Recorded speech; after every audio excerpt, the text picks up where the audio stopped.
To Malawi, where tensions are rising in a high-stakes presidential race. Former President Peter Mutharika is leading, but allegations of vote tampering and irregularities have triggered fresh concerns.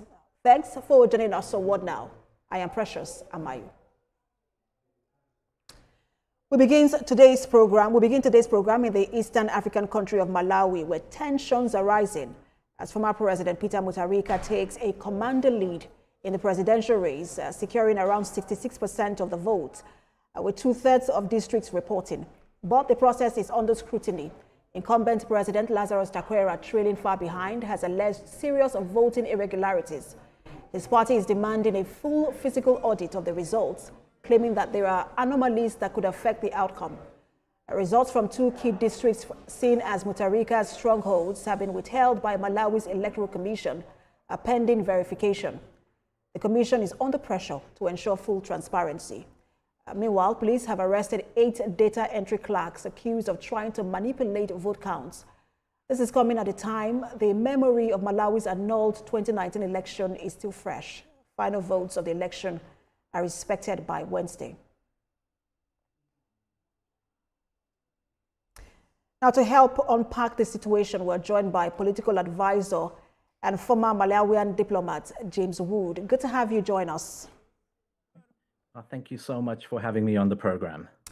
So we're seeing a very dangerous precedent in Malawi where both President Chakwera and former President Mutharika are declaring victory in this election. What do you make of what's going on in your country, Malawi, at the moment? Well, firstly, just taking a bit of a journey, the elections happened on the 16th of September, whereby just under 5 million people went to vote amidst major problems in the country: economic fiscal deficits, economic decline, crisis in fuel, rising costs, and poor governance in the country. As you can imagine, at this voting, people were able to express their views. The figures that have come out unofficially, which if you look at over periods, normally those unofficial records tend to give an indication of how the people's will is going into. And we've seen this very clearly, that the people's will has actually voted for the Democratic Progressive Party. But as I said, this is unofficial results.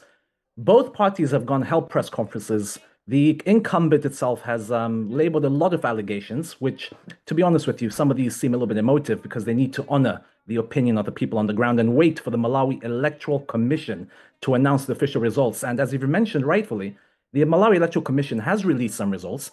As of now, Peter Mutharika is leading with 66% of the vote, and it is highly unlikely that those numbers will change significantly to see the Malawi Congress Party take a lead. But to take you on that journey, what I'm trying to also paint a picture over here is the current situation of Malawi. You touched upon the annulled elections of 2019. The incumbent won the election in 2020 in the rerun, but this was an alliance of 9 political parties. They did not win it by themselves. Those parties have since disbanded and left the incumbent Malawi Congress Party. Parties stood alone, other alliances were formed. The DPP itself has still maintained a stronghold.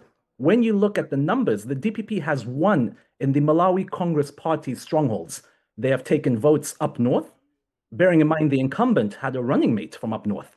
They have been able to take those votes. But it's been very premature by parties to declare they've won. Actually, the director of political affairs at the DPP, Dr. Ben Piri, went to announce in his press conference that it is very important to honor the will of Malawi Electoral Commission and what they're announcing, to wait for them, that nobody can declare they have won. Let's have a transparent election with accountability. But unfortunately, what we're seeing is chaos erupting, and these are typically signs of a, more or less, I would say, the last kicks of a dying horse.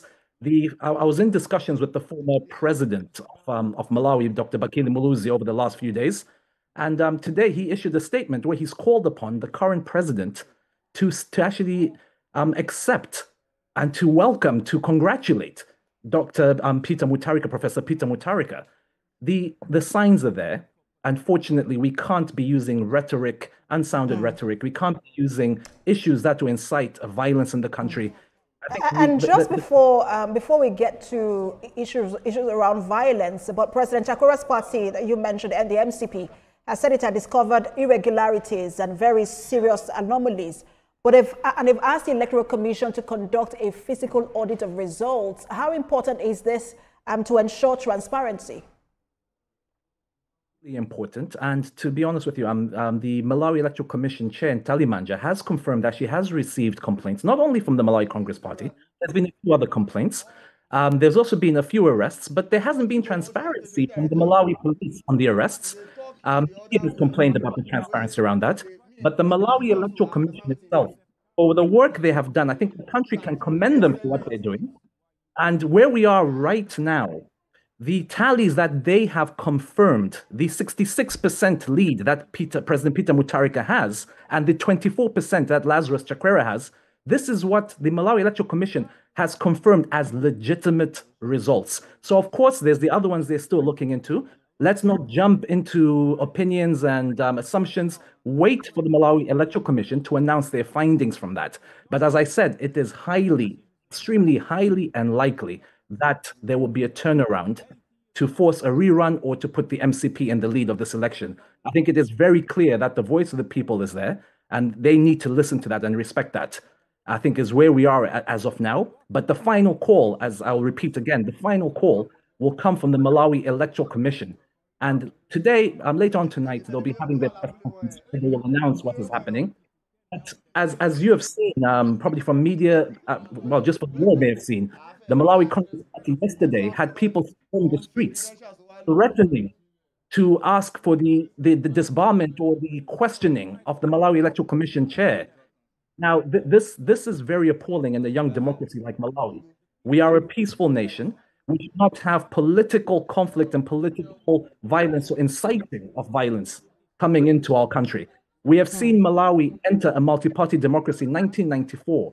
They ousted the Malawi Congress Party, who was a dictatorship government for 30 years, ousted in 1994. And the leader at the time, Kamuzu Hastings Banda, handed over power to Dr. Bakili Muluzi in a peaceful manner.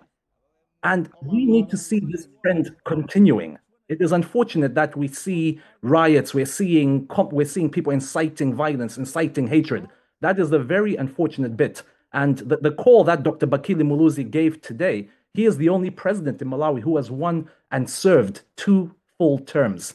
For him to go and announce that the President Chakwera should actually congratulate President Mutharika and stop any inciting of violence by the Malawi Congress Party speaks volumes in itself. But do you think he's going to do that? Because again, he's declaring victory. At this point, are there indications that he's going to call former President Mutharika and congratulate him? I would hope so. I would really hope so. I'm a bit of a fortunate situation whereby I know President Mutharika personally. I know President Chakwera personally. And take away the politics. These are good men behind the scenes. But unfortunately, with politics and people around you, some things may get a little bit muddy the waters, as we've seen. I would hope to see him call President Mutharika and congratulate him, because the country needs to move forward. The people are struggling, are suffering. The economy is in free fall. Governance is poor. We don't even need to just look at the last 5 years of the country. The country has struggled. We need to lift our country now, and it takes the leaders coming together and uniting for the sake of Malawians, not for the sake of political parties. Are you concerned? Because a lot of people will say, look, Malawi is now at a tipping point. Are you concerned about the repeat of the aftermath of the 2019 election? Well, what I would like to say is that if you look at the aftermath of the 2019 election, I think if you were to really examine it, you will see that President Mutharika did not hold on to power, did not cause violence. A rerun occurred. The results of the rerun were accepted. The country moved on. And actually, when the new government came in place, the Conce Alliance, they had goodwill from the world. Everybody wanted them to do super well, extremely well. They had, the world over was praising Malawi's democracy. But what we've seen is Malawi has slipped back. Right now, we're looking at, just to give you another example, Malawi's inflation is at 27%. Our economy has been valued by over 50% of our economy. People are struggling in the country. So right now, my biggest fear is not having a swift handover of power. My biggest fear is seeing parties hold on to a narrative that is not true. Let the will of Malawians, whether you are a Malawi Congress Party, whether you're a Democratic Progressive Party, a United Democratic Front, a People's Party, we need to come together for the sake of Malawi. And what we have seen, what I'd like to say as well, Dr. Daliso Kabambe of the United Transformation Movement has already conceded that his party have not won, and he's congratulated President Mutharika. Kwame Bandari of AAA has done the same. Joyce Banda of the People's Party, our former president, has said that her party is out of the race. And I think we need more parties standing up and actually putting that pressure. That pressure is required for the will of the people when an incumbent is not showcasing any signs of it. And, once again, I'm going to repeat this. These have come from the running mate of Lazarus Chakwera, who has been speaking, and the team speaking about they'll not accept the vote, they'll not do this, putting in claims. Let the Malawi Electoral Commission actually have the final say. Do not put pressure on them. Let them do their job. And to be honest with you, the Malawi Electoral Commission is doing a commendable job. And as always, the presidential election seems to be overshadowing the other elections. There's parliamentary elections parliamentary elections also held as well. How is that looking like in the parliament in terms of who is likely to have a stronger presence in terms of parties? The interesting thing, just to answer that question, interesting thing about the parliamentary elections is that the candidates and the parties are celebrating the victories of those unconfirmed. Yet at the presidential, they're saying that no, the unconfirmed do not celebrate those. So we've got that little double standard coming in. But when you talk about who is looking at which party will have a stronghold, what's been interesting out of these parliamentary elections has been the rise of independent parties. This, to me, has been the most interesting aspect, whereby we're seeing the two strong parties, being the DPP and the MCP. They've gotten a considerable amount of MPs elected. Or I shouldn't say elected, as we're still waiting for Malawi Electoral Commission. But we've seen the independents actually rival them on the numbers. So this, to me, is going to make a very interesting session when Malawi Electoral Commission announces the overall winners. And I think it'll be good for the democracy of Malawi as well. And many will say, look, it is a parliamentary election and not necessarily the presidential election that speaks to the current state of the country in terms of its politics and where people lean, and not necessarily a presidential election. And what does that tell you when you look at the different parties and the numbers they have in the parliament in terms of how Malawians are thinking at the moment? I think the way Malawians are thinking, I'll say this to you. Malawians are tired. This is the first thing they're thinking. They're tired of what the country has been going through. The cost of living has risen dramatically. So where Malawians are right now, as they're voting, yes, some would vote on party colors because they want their members representing them. But as I said, the independents have risen as well. So Malawians are now voting on the basis of who will actually deliver and who has showcased to us in the past to deliver at the parliamentary level.